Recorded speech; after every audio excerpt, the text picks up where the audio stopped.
બોલો શ્રી કૃષ્ણ ભગવાન કી જય હો, મહાકાળી માત કી જય હો. મહાભારતની કથા સાંભળનાર સર્વે શ્રોતાજનોને, ભાવિક ભક્તજનોને મારા શંકરપુરીના ઓમ નમો નારાયણ. આપ સાંભળી રહ્યા છો મહાભારતનું સભા પર્વનું આજે શ્રવણ કરશો 39મું કડવું. 38મા કડવામાં સાંભળ્યું કે યાદવોનો માર વધાર છે, બાણોની ઘનઘોર થાય છે, પાંડવોના યોદ્ધાઓને માર પડવા માંડ્યો છે. સહદેવ જોશીને ખૂબ ક્રોધ પ્રગટ્યો છે. ત્યાં સુધી શ્રવણ કર્યું. દાંગવ આખ્યાન ચાલી રહ્યું છે. દાંગવ રાજાની જે ઘોડી છે, જે અપ્સરા છે, એના માટેનું આ સત્યનું યુદ્ધ થઈ રહ્યું છે. પાંડવોના અભિમન્યુએ અર્જુનના પુત્રે શરણે લીધેલો છે દાંગવને, અને અભિમન્યુ મામાઓ સામે લડવા ગયો છે, ભગવાન કૃષ્ણ સામે. પાંડવો તેની પક્ષ કરેલી છે. ભીષ્મ પિતા, દ્રોણ, ગુરુ, કૌરવ સેના, બધા રાજાઓ, સંપૂર્ણ ભારત વર્ષની સેનાઓ આમને સામને છે. આપ શ્રવણ કરી રહ્યા છો દાંગવ આખ્યાન.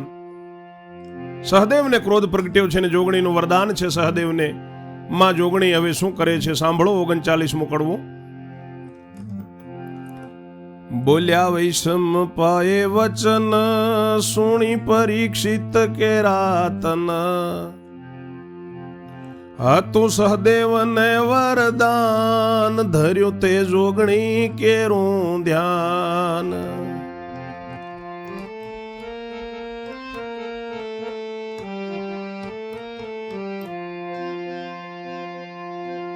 કીધું સમરાણા સહદેવ ભૂપ, ધર્યું 95 કોટી સ્વરૂપ.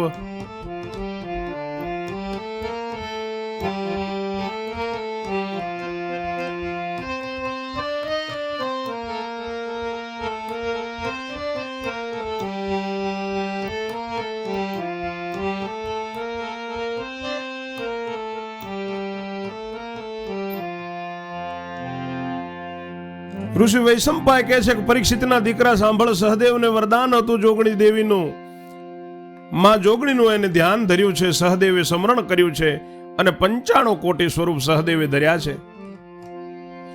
જ્યાં જુઓ ત્યાં સહદેવ જોશી, રણમાં રૂપ પ્રકાશ્યું રોશી.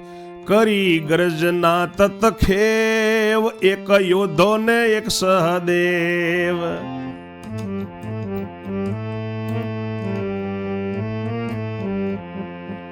યુદ્ધ કરવાને આ પયડિયા, યદુ જૂથને બાજી પડ્યા. જાણે બળવાના યોદ્ધો જેને, બાજે બબ્બે ચચાર તેને.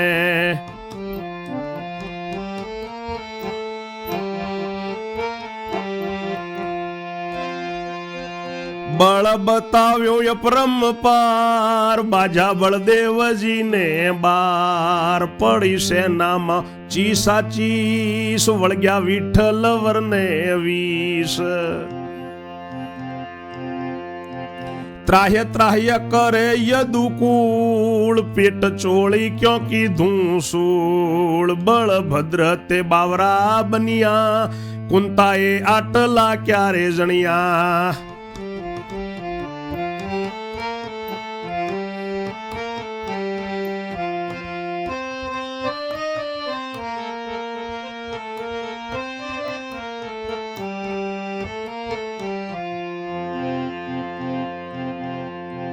સુણી સહદેવે ઝાલ્યા ચરણ, હળધારીને ઢાળ્યા ધરણ.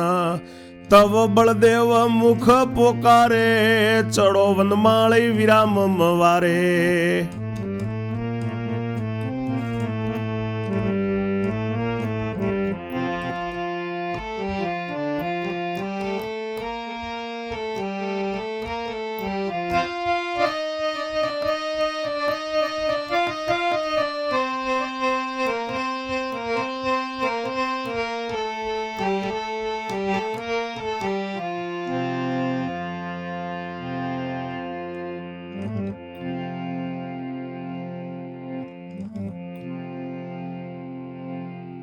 જ્યાં જુઓ ત્યાં સહદેવ જોશી, રણમાં એમનું રૂપ પ્રકાશ્યું છે. રોષ કરીને ગર્જના કરી છે સહદેવે.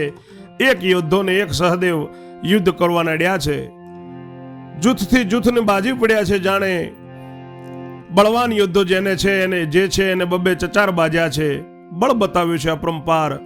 બળદેવજીને 12 બાજ્યા છે, સેનામાં ચીસાચીસ પડી છે. વિઠ્ઠલ ભગવાન દ્વારિકા વાળાને વિષ વળગ્યા છે, ત્રાહ ત્રાહ કરે છે. યાદવો પેટ ચોળીને આપણે આ ક્યાં સૂળ ઊભું કર્યું?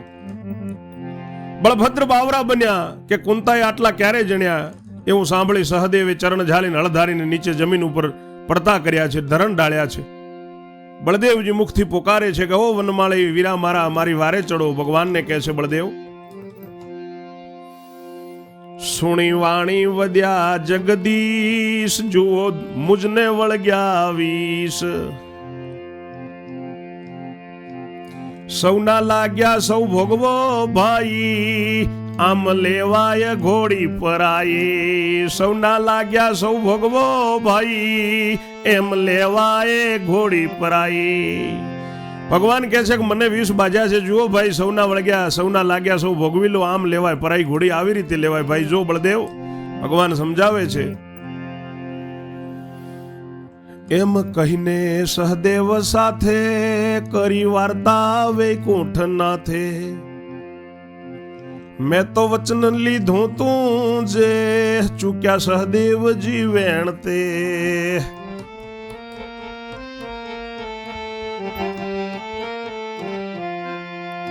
કદી એક નાયન એક ન થાવું, દઈ વચન શું કર્યું આવું.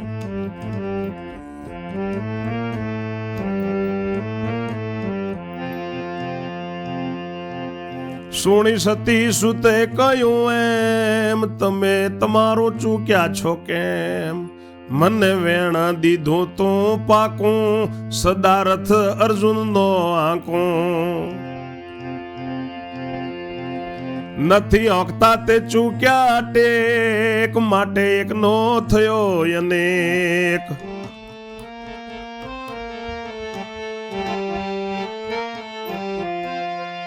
સુણી સાંભળ્યો ચાલ્યા છટકી, લાગી વચનની ચિત્ત ચટકી.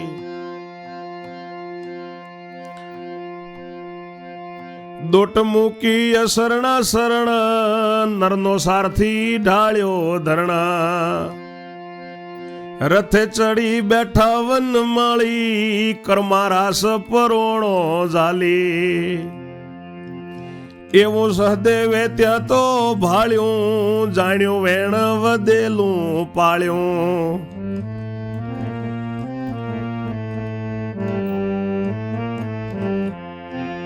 મારું વચન જાશે વ્યર્થ, થયો અનેકનો એક તરત. જોઈ પ્રભુજી હર્ષે ભર્યા, નર રથથી હેઠા ઉતર્યા.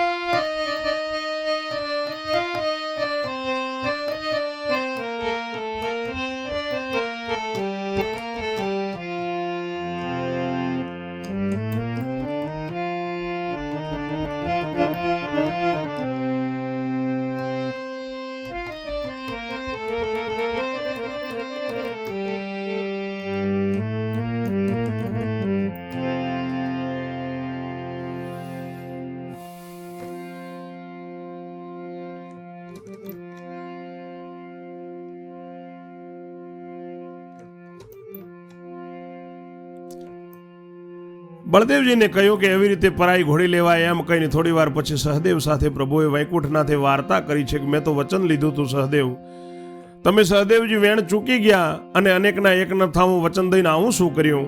સતીસૂત કહે છે કે ભગવાન તમે તમારું ચૂક્યા છો, મને તમે વેણ દીધું તું પાકો કે હું સદાય અર્જુનનો રથ હાંકીશ. નથી હાંકતા એટલે તમે ટેક ચૂક્યા માટે હું એકનો અનેક થયો. એવું સાંભળ્યો ત્યાંથી છટક્યા અને વચનની ચિત્ત લાગી એટલે ડોટ મૂકીને ભગવાને દ્વારિકાનાથે અર્જુનના સારથીને નીચે ધરણ ઉપર ઢાળીને રથે ચડી બેઠા વનમાળી. હાથમાં રાજપરણો લીધો છે, સારથી બન્યા છે. એવું સહદેવે ત્યાં જોયું એટલે એને તરત વેણ વધેલું પાડ્યું કે મારો વચન વ્યર્થ જશે. એટલે જોશી સહદેવ કુંતાનો દીકરો તરત અનેકનો એક થયો છે. જોઈને પ્રભુ હર્ષે ભરાયા અને અર્જુનના રથથી નીચે ઉતર્યા છે. જઈ પોતાના જૂથમાં પેઠા, ગ્રહી આયુધ રથ પર બેઠા. ભગવાન તરત જ પોતાના જૂથમાં જઈ આયુધ પકડીને રથ ઉપર બેઠા છે. રીસે ભરેલો આડો આંક લઈ ચક્ર ચડાવ્યું ચાક. મહારક્ત કીધા લોચન ઘણું કોપ્યા જગજીવન. જોઈ ભીષ્મ પિતા બોલ્યા એમ જોજે ચોટ તું ચૂકતો ભેમ.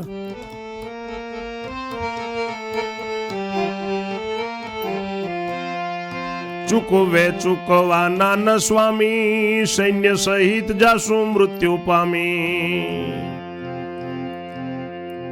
સુણી પવન પુત્રે એમ વાણી લીધું ત્રિશૂળ મહાક્રોધયાણી.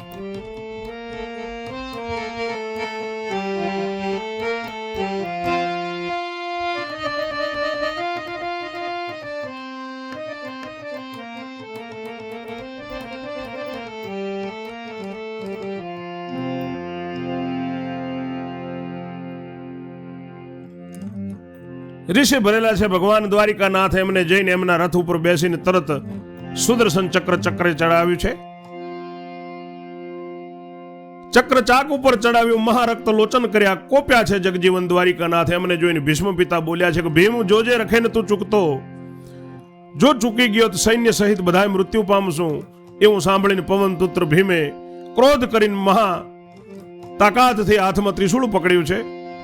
ત્રિશૂળ લીધું હાથમાં લોચન કીધા રક્ત. હર હરિના હથિયારથી બાજા ભૂદર ને ભક્ત. આગળની કથા 40મા કડવામાં કરશું. ત્યાં સુધી મારી વાણીને હું વિરામ આપું છું. જય જય શ્રી રણછોડ. ઓમ નમો નારાયણ.